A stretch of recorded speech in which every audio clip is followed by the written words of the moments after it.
Hi friends, ഞങ്ങളിന്ന് ഞങ്ങളുടെ വലിയമ്മൻ്റെ വീട്ടിലേക്ക് പോവുകയാണ്. പോകുന്നതിന് മുമ്പ് തന്നെ നമ്മൾ മീഷോയിൽ ഓർഡർ ചെയ്ത ഒരു ബാഗ് കൂടി വന്നിട്ടുണ്ട്. ഈ ബാഗാണ് നമ്മൾ ഓർഡർ കൊടുത്തത്. എങ്ങനെയുണ്ടെന്നൊന്ന് കമൻറ്റ് ചെയ്യണേ. പിന്നെ ബാഗെല്ലാം എടുത്ത ശേഷം നമ്മൾ പോകാൻ വേണ്ടി റെഡി ആയിക്കൊണ്ടിരിക്കുകയാണ്. പോകുന്ന വഴിയിൽ നല്ല മഴയായിരുന്നു കേട്ടോ.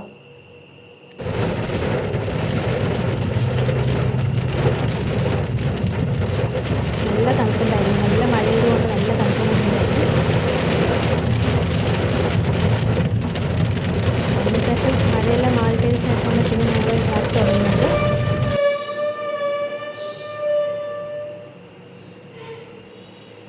പോകുന്ന വഴിയിൽ സ്ഥിരം കാഴ്ചകളൊക്കെ ഉണ്ടായിരുന്നു. ഇതൊക്കെയായിരുന്നു സ്ഥിരം കാഴ്ചകൾ. പിന്നെ നമ്മൾ പോകുമ്പോൾ വെറും കൈയോടെ പോകാൻ പാടില്ലല്ലോ. അതുകൊണ്ട് ബേക്കറി കയറി കുറച്ച് സാധനങ്ങളെല്ലാം വാങ്ങിയിട്ടുണ്ടായിരുന്നു.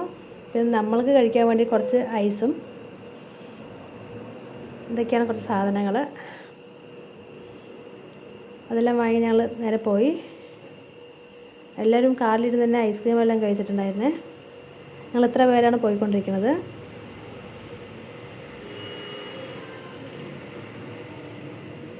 പിന്നെ പോകുന്ന വഴി നമുക്ക് കഴിക്കാൻ വേണ്ടി കപ്പ കൂടി വാങ്ങിയിട്ടുണ്ടായിരുന്നേ. കുറച്ച് മുളക് പൊടിയൊക്കെ ഇട്ടത് നല്ല ടേസ്റ്റായിരുന്നു. മഴയും കൂടിയാണല്ലോ. അപ്പോൾ ഇതാണ് പോകുന്ന വഴി. നല്ല പ്രകൃതി രമണീയമായ കാഴ്ചകൾ കണ്ടിട്ടാണ് ഞങ്ങൾ പോയിക്കൊണ്ടിരിക്കുന്നത്. ഇതിൽ തിരക്കുള്ള റോഡാണ് എങ്കിലും അധികം വണ്ടിയൊന്നും വരാറില്ല. ഇടയ്ക്കിടയ്ക്ക് വണ്ടി വരാറുള്ളൂ. പിന്നെ പോകുമ്പോൾ സ്ഥിരമുള്ള പരിപാടിയാണ് ഛർദ്ദിക്കൽ. അതെല്ലാം കഴിഞ്ഞിട്ടുണ്ട്. പിന്നെ ഇടയിൽ വെച്ച് കുറച്ച് ബ്ലോക്കും കിട്ടി. ഇതെല്ലാം കഴിഞ്ഞ് ഞങ്ങളങ്ങനെ വീടെത്തി ഗൈസ്. ഒരു മലൻ്റെ മുകളിലാണ് വീട്.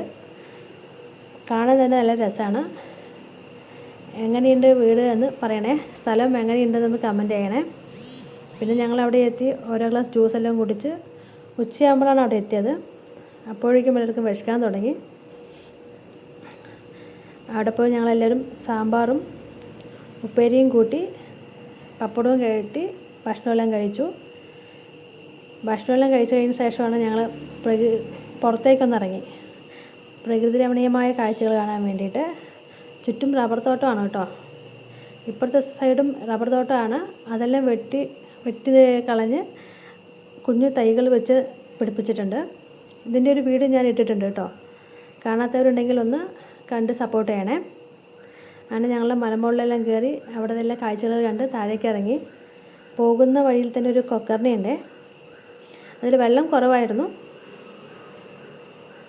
അതെല്ലാം കണ്ട് ഞങ്ങൾ ഇറങ്ങുമ്പോൾ മക്കളെല്ലാം കളിച്ചുകൊണ്ട് നടക്കുകയാണേ. പിന്നെ പോകുന്ന വഴി തന്നെ ഒരു ഷെഡുണ്ട്. അതിലാണ് ഈ നമ്മൾ റബ്ബർ ഷീറ്റ് ഉണ്ടാക്കുന്ന മെഷീൻ ഉള്ളത്. ആ മെഷീൻ കാണാത്തവർക്ക് വേണ്ടിയിട്ടാണ് ഇത് കാണിക്കുന്നത്. പിന്നെ അതെല്ലാം കഴിഞ്ഞ് ഞങ്ങൾ അവിടെ നിന്ന് വീട്ടിൽ നിന്ന് ഇറങ്ങി. പോകുമ്പോൾ കുറച്ച് ചെമ്പരത്തി തൈയെല്ലാം വെട്ടിയിട്ടാണ് കൊണ്ടുപോകുന്നത്. എങ്ങനെയുണ്ട് ഗൈസ് അവിടുത്തെ സ്ഥലം? അടിപൊളിയല്ലേ? പോകുമ്പോൾ ഞങ്ങൾ കുറച്ച് സ്നാക്സും കൂടി വാങ്ങാൻ വേണ്ടി വണ്ടിയിൽ നിർത്തിയിട്ടുണ്ടായിരുന്നു. അവിടെയുള്ള കാഴ്ചകളാണതൊക്കെ. പിന്നെ പോകുമ്പോൾ എൻ്റെ മോള് നല്ല ക്ഷീണം കാരണം ഉറങ്ങി. പിന്നെ പോകുന്ന വഴി നമ്മൾ വീട്ടിലേക്ക് വേണ്ടിയിട്ട് കാന്താരി മുളകും ചീനിമുളകിൻ്റെയും തൈ വാങ്ങിയിട്ടുണ്ടോ ഗൈസ്. അപ്പോൾ ഇന്നത്തെ ഇവിടെ എത്തുള്ളൂ ഗൈസ്. ഇഷ്ടപ്പെട്ട ലൈക്ക് ചെയ്ത് സബ് ചെയ്യാൻ മറക്കല്ലേ. Thank you.